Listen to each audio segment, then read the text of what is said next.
Hello, ധന്യസ് kitchen ജേണിയിലേക്ക് എല്ലാ കൂട്ടുകാർക്കും സ്വാഗതം. വളരെ ടേസ്റ്റി ആയിട്ടും ഹെൽത്തി ആയിട്ടും ഇന്നൊരു ഈവനിങ് സ്നാക്സ് റെസിപ്പിയാണ് ഉണ്ടാക്കുന്നത് കേട്ടോ. എല്ലാവർക്കും എളുപ്പത്തിൽ ഉണ്ടാക്കിയെടുക്കാൻ പറ്റും.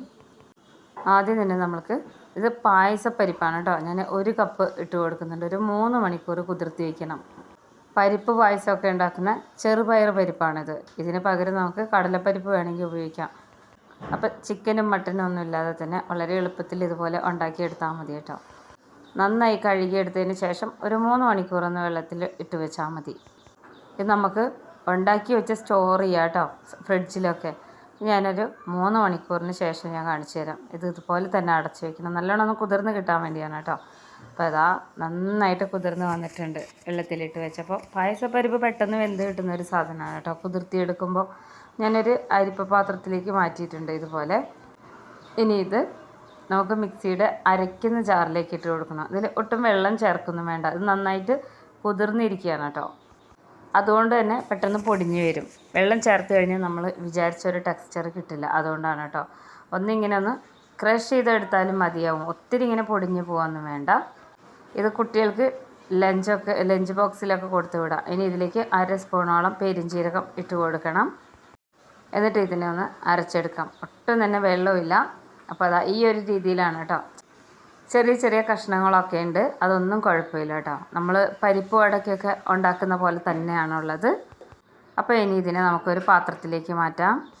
ഒരു തവണ ഉണ്ടാക്കി നോക്കിയാൽ മതി. നമ്മൾ ഇടയ്ക്കിടയ്ക്ക് ഉണ്ടാക്കി കഴിക്കാൻ തോന്നും. വൈകുന്നേരം കുട്ടികൾ സ്കൂളിൽ നിന്ന് വരുമ്പോഴാണെങ്കിലും കുട്ടികൾക്ക് സ്കൂളിൽ കൊടുത്തു വിടാനാണെങ്കിലൊക്കെ നല്ലതാണ് കേട്ടോ.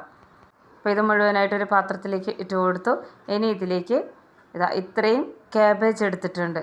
ക്യാബേജ് വളരെ കുഞ്ഞായിട്ട് അരിഞ്ഞതാണ്. ഒരു 1/4 കിലോൻ്റെ പകുതിയാണ് ഞാൻ എടുത്തിട്ടുള്ളത് കേട്ടോ. അപ്പോൾ നന്നായിട്ട് ചെറുതായി കട്ട് ചെയ്യണമെന്ന് മാത്രമേ ഉള്ളൂ. അതുപോലെ തന്നെ ഒരു വലിയ സവാളയും കൂടെ എടുത്തിട്ടുണ്ട്. ചെറുതാണെങ്കിൽ 2 എടുക്കാം കേട്ടോ. സവാള ഇതുപോലെ തന്നെ കൊത്തി അരിഞ്ഞിട്ടുള്ളതാണ്. മല്ലിയില ഞാനിവിടെ ഒരു 2 പിടിയോളം എടുത്തിട്ടുണ്ട്. കുറച്ച് കൂടുതലായാലും കുഴപ്പമൊന്നുമില്ല കേട്ടോ. ഇനി ഇതിലേക്ക് 1/2 സ്പൂണോളം ഉണക്കമുളക് ചതച്ചതും 1/2 സ്പൂണോളം മഞ്ഞൾപ്പൊടിയും കൂടെ ചേർത്ത് കൊടുത്തിട്ടുണ്ട്. ഇനി ഒരു 1/2 സ്പൂണോളം തന്നെ ഉപ്പും കൂടെ ചേർത്ത് കൊടുത്തു.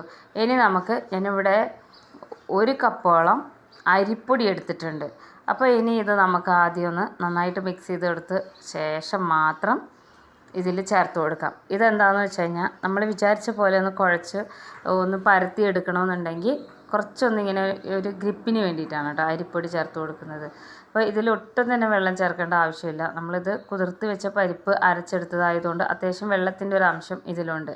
അപ്പോൾ നന്നായിട്ട് ഇതെല്ലാം കൂടെ ഈ ഒരു രീതിയിൽ കുഴച്ചെടുക്കണം.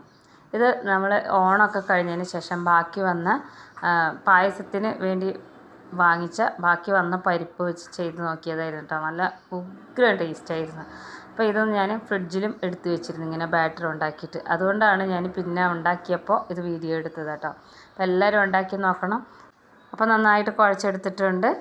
ഇനി ഇതിലേക്ക് അരിപ്പൊടി അളന്ന് ഇടണമെന്നൊന്നുമില്ല.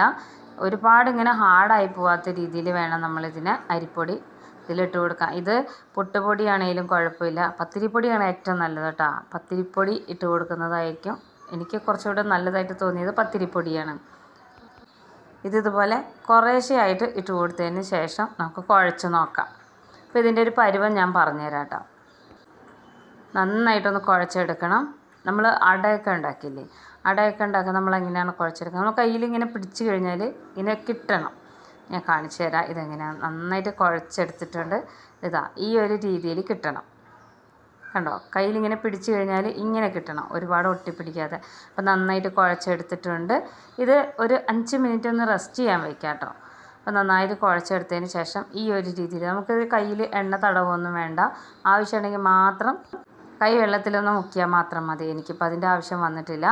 അപ്പോൾ ഇങ്ങനെ ഉരുട്ടിയെടുത്തിട്ടുള്ള ഈ ഒരു മാവുണ്ടല്ലോ, നമ്മൾ സാധാരണ പരിപ്പ് വടയൊക്കെ ഉണ്ടാക്കുന്ന പോലെ തന്നെ ഇതുപോലെ എടുത്ത് കുറച്ച് മാത്രം എണ്ണ മതി കേട്ടോ.